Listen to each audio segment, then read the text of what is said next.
Good morning. I'm sitting here with Professor Prof Youngblood, the director of the Center for Global Peace Journalism at the Park University in the US.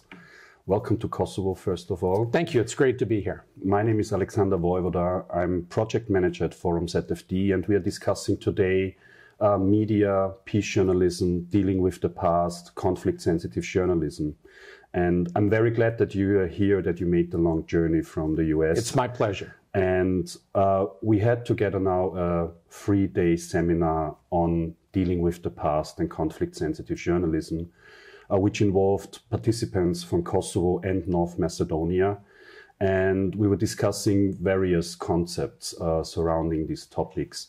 And to start the podcast here, I would actually like you to introduce you first and maybe give us a brief idea, what are we talking about when we're discussing peace journalism? Of course. Again, it's my pleasure to be with you today. So as you mentioned, my name is Prof Youngblood. I'm director of the Center for Global Peace Journalism at Park University, where I'm a professor of communications and peace studies. I've had the privilege of teaching peace journalism seminars and workshops in 30 countries around the world face-to-face. This is number 30. And in addition to doing a number of Zoom sort of seminars as well. So my center works with journalists, with academics, with media associations in leading discussions about peace journalism. We also produce a twice-a-year magazine called The Peace Journalist. So if that's something you're interested in obtaining, you can just Google The Peace Journalist and you can get the latest copy on PDF. As far as what peace journalism is, so the concept of peace journalism was first elaborated by Dr. Johan Galtung. And anyone who's done peace studies, for him, Dr. Galtung is the father of peace studies. Well, he's also the father of peace journalism. So in the 1960s, Dr. Galtung and his colleagues looked at media around the world and found it wanting, found gaps particularly in the ways that media deal with conflict. So as first envisioned, peace journalism was offered as an antidote to poor traditional practice when it comes to covering conflicts. Now, in the last 20, 30 years or so, we in the peace journalism community have discovered that peace journalism has many applications beyond merely covering conflict. And in fact, as one of those applications, reconciliation, dealing with the past, that we've been discussing here this week in Pristina with our colleagues. By definition, peace journalism is when reporters and editors make choices that can create an atmosphere conducive to peace. So what choices are we talking about? So we're talking about the words that we use, and we can elaborate on that in a moment. We're talking about the way that we frame our story. So are we telling a story in such a way, to use an analogy I always use, are we pouring petrol on the fire? Are we making angry people angrier? Are we deepening divisions in society? Are we exacerbating already existing conflicts? Or indeed, are we helping to launch conflicts ourselves? So peace journalism looks at these sorts of things. One of the things I shared with our workshop participants this week were some characteristics of peace journalism. So these include things like giving a voice to the voiceless. In all societies, there are marginalized people. And so I think peace journalism can be an effective tool in helping to amplify those voices and indeed empower those people to tell their own stories. Peace journalism talks a lot about context, a lot about balance. We talk about word choice, which again we'll get to in a moment. We also talk about the images that we use. So are the images used in a way that's merely sensational, or does the image help to tell the story? It's important to know what peace journalism is not. So what peace journalism is not is so-called good news. So if something bad happens, we have to report it. So if a bomb goes off, people die, we have to report that. Peace journalism doesn't ignore that. What peace journalism asks is, how do we cover that? Do we cover it in such a way that it glorifies the violence, that it further traumatizes the victims, or can we cover that in a more responsible way? Also, peace journalism is not open advocacy for peace. So we're not saying there must be peace, but we are giving peacemakers a voice and leading discussions about peace and peaceful alternatives. So in a nutshell, this is peace journalism. I teach this in an entire 16-week university course. So suffice it to say that was a very condensed version. Thank you for trying this to give us in some minutes actually a very good insight in what peace journalism is. And I mean, there are several aspects I want to continue now and maybe elaborate a little bit in depth, because I think, especially in the context forumZFD is working in the region of the Western Balkans, we have especially the question of language used in media is very important, also in the context, especially hate speech and language in social media, for example. What would a peace journalist in comparison to another journalist use in the sense of vocabulary? What is the difference in using certain words when you're reporting about crisis, conflict, war and trauma? What does it make a difference? Well, it certainly does make a difference. When Dr. Galtung first did his work in the 60s, he analyzed a lot of media content.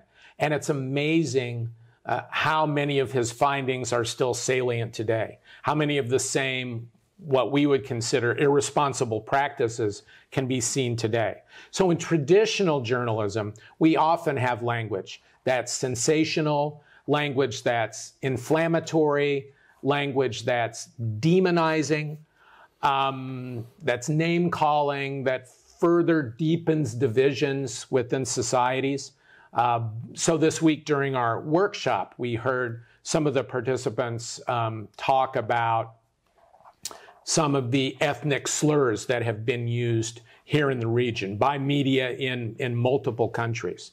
And so what peace journalism asks is for us to be more judicious in selecting the language that we use, not merely selecting language that might get hits or clicks or reads, but considering the consequences of the language that we select. So traditional journalism might say 10 people were slaughtered in a bloody massacre. Okay, this is petrol on the fire, right? Peace journalism would say 10 people were killed.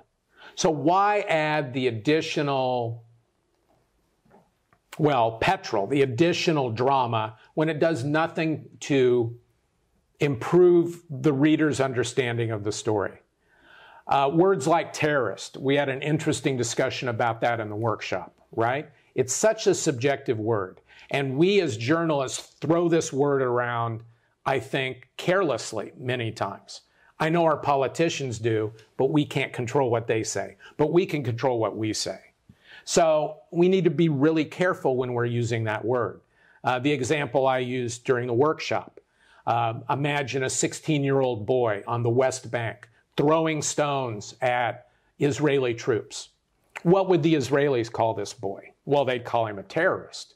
I think many of the rest of us would disagree with that. So it's a very subjective term. A martyr was another one that we talked about, right? So one person's dead terrorist is another person's martyr. So I think when you take the inflammatory subjectivity out of the language that we use and bring neutrality into the language, I think that that's a good and important first step towards a more peaceful media. I want to go into the next aspect you were mentioning, the voice of the voiceless. Mm-hmm. I think that's especially in Kosovo a very important term where we, in the context of dealing with the past, are usually talking about the focus should be on the victims, the focus should be on the survivors when we are talking about dealing with the past, transitional justice, reconciliation. Those are the groups who should be involved in the discussions. But generally, who do you think are those voiceless groups, persons who you would consider within the context of peace journalism are necessary to listen to? Well, what academic peace studies tells us, and a number of studies confirm this, is that those who are marginalized are disproportionately and negatively affected by conflict. So in all conflict situations, these marginalized people tend to be the poor, tend to be women, and tend to be children. So keeping that in mind then, as peace journalists, are we giving sufficient voice to the survivors in those categories? Are we, in fact, empowering them to tell their own stories? So in a conflict context, I think that's how we would approach it, is to look at those groups. And certainly as well, there are other marginalized that are different from country to country, or region to region. So I know that one marginalized group here, for example, is Roma. So are we telling the stories of Roma who were impacted by the conflict? Are we telling the stories of other religious or ethnic minorities who were impacted by the conflict? You also said that peace journalism is not about the good news. But on the other side, we talked about counter-narratives a lot the last 3 days. How would you distinguish this kind of categories? Right. Good news, counter-narrative on the other side. So to define counter-narrative, so a counter-narrative is, as the name implies, a different angle to the same story that we've always heard.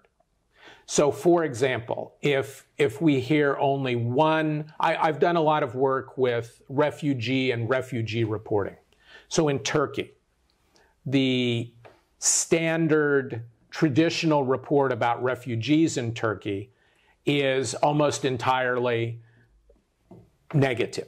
So these are reports about refugees as criminals, refugees as an economic burden to society, refugees as sick or diseased.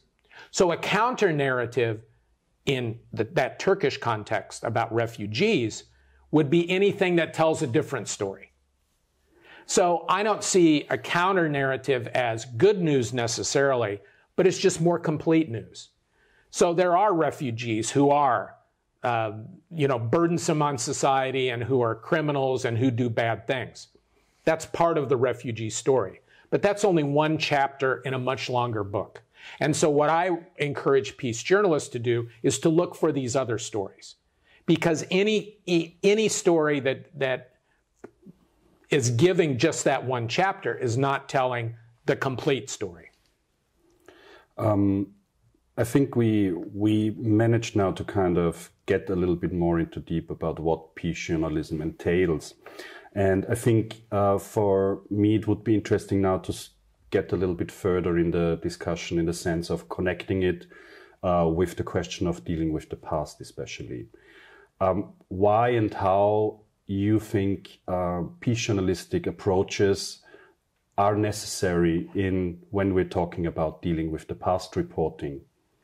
Well, according to the journalists who we met this week from both Kosovo and Macedonia, much of the traditional reporting in the region about dealing with the past has been not particularly productive. Sometimes it can include these racial slurs we talked about. It tends to be very sectarian. Again, this is according to the journalists. I claim no expertise about media in the region after being here 3 days. What a peace journalism approach would do is to look at these issues of dealing with the past as an opportunity for reconciliation. So what can we as media do instead of merely reopening old wounds? What can we do to help to seal those wounds, to heal those wounds? That's the word I'm looking for. What can we do to build bridges between communities? You know, I've done a lot of work in this area in Northern Ireland. And in Northern Ireland, these ideas of dealing with the past are present in everyday lives. So there are annual marches. Each side will have these marches or parades that are really inflammatory, sectarian events. There are murals all over Belfast and Derry to the martyrs who have died in the cause.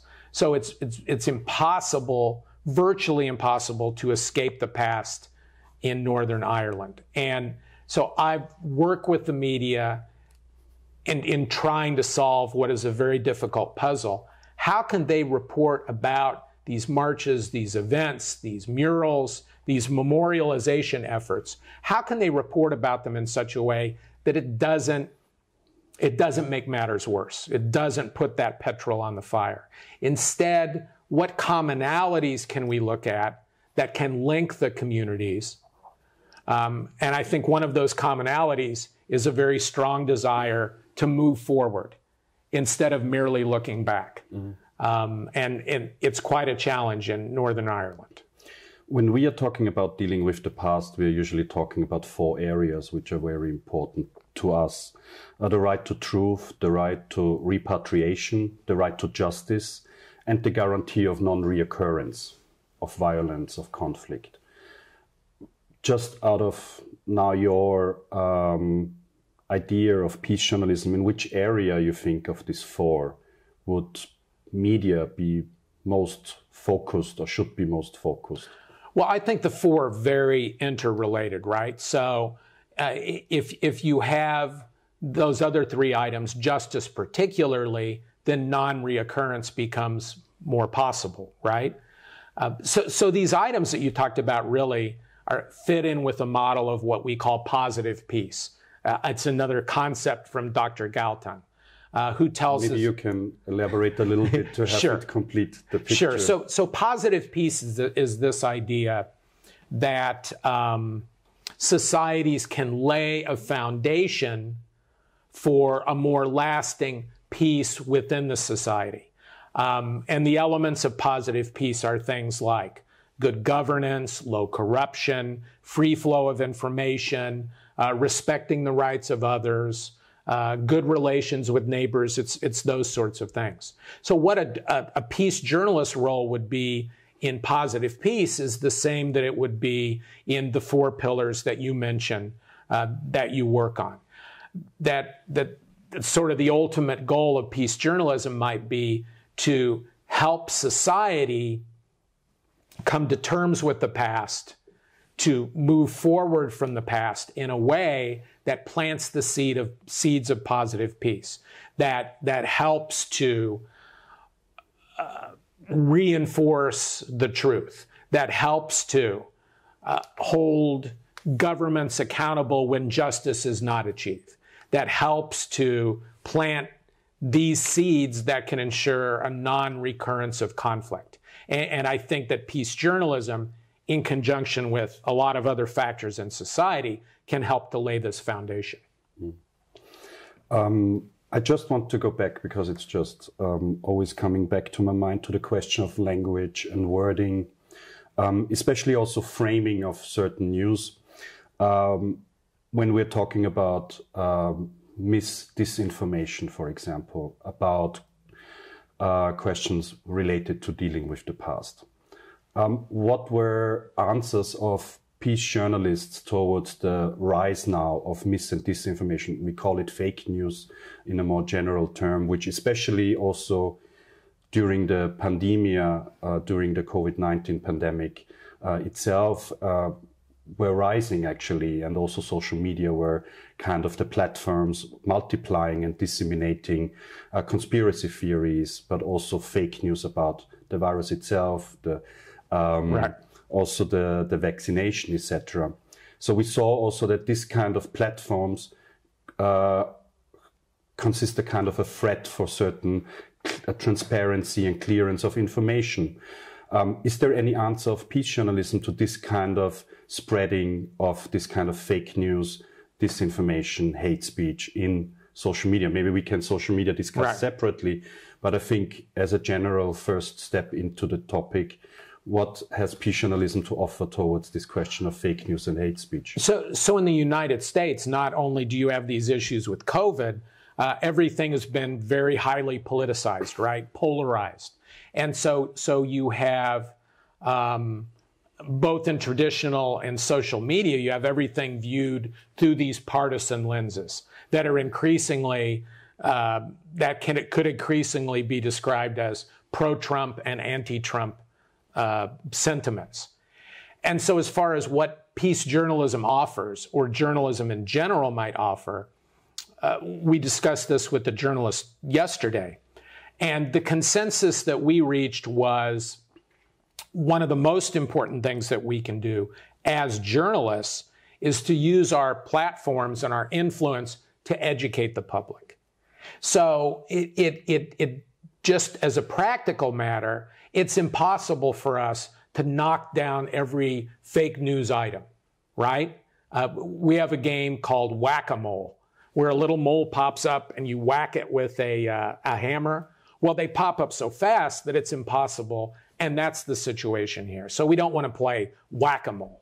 What we can do, though, is to educate the public and to empower them, to give them the tools to be more discerning consumers of news, both traditional media and social media. So I think that that's one thing that we can do. In our social media as journalists, as peace journalists, what the study research shows is that it's not efficacious to try to counter individual messages, because there are millions of these individual messages. So even if we, spend some time and debunk each of these individual messages, it's whack-a-mole. We'll never get them all. So a better approach, and one that I've been reading about quite a bit lately, is to analyze the mis and disinformation and to look for the general themes in this mis and disinformation. And then for our social media, to counter those themes, not to counter individual messages, but to design our own social media in ways that it counters those themes. So, for example, if one theme is that the vaccine is dangerous, okay? The COVID vaccine is dangerous. The counter theme that we could offer would be that the vaccine is safe and efficacious. And it would be a theme that we would sort of constantly reinforce. So rather than going after individual players and messages, that we would just reinforce that theme. In the United States, a theme that the election was stolen. Counter theme, it wasn't. That's nonsense. There's no proof of that. And so that would be the counter theme that we would be constantly hitting. But, these ideas about social media, mis and disinformation, it's a real challenge for society, not just for the journalism profession. And we had a robust discussion yesterday or the day before about, is government regulation the answer to this? And I can see both sides to that argument.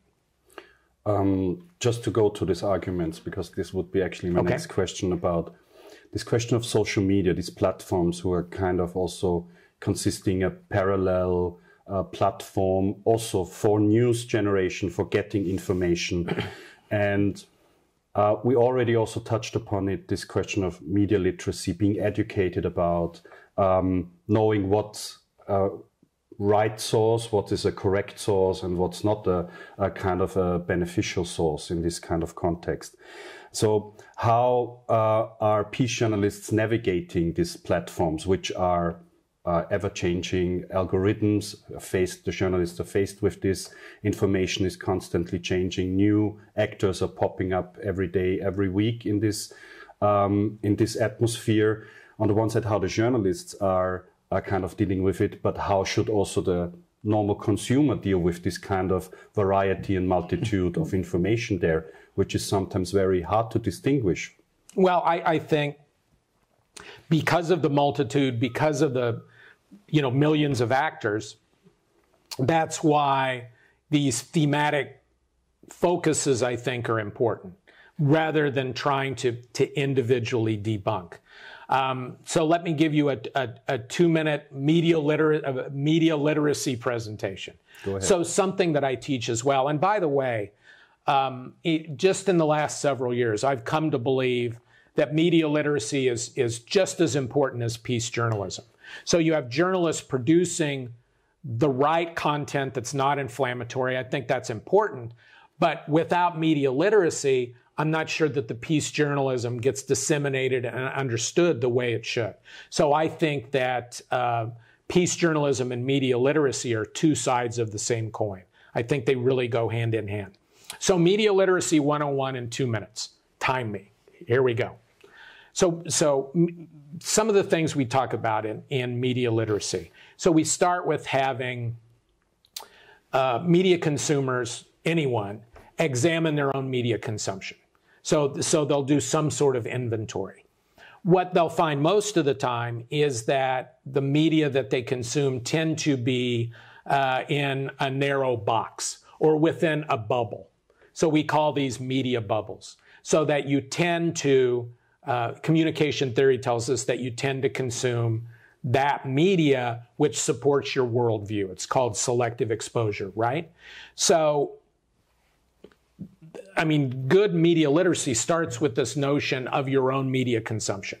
And then we talk about how you can break out of this bubble, how you can improve your media consumption so that it's broader and more comprehensive.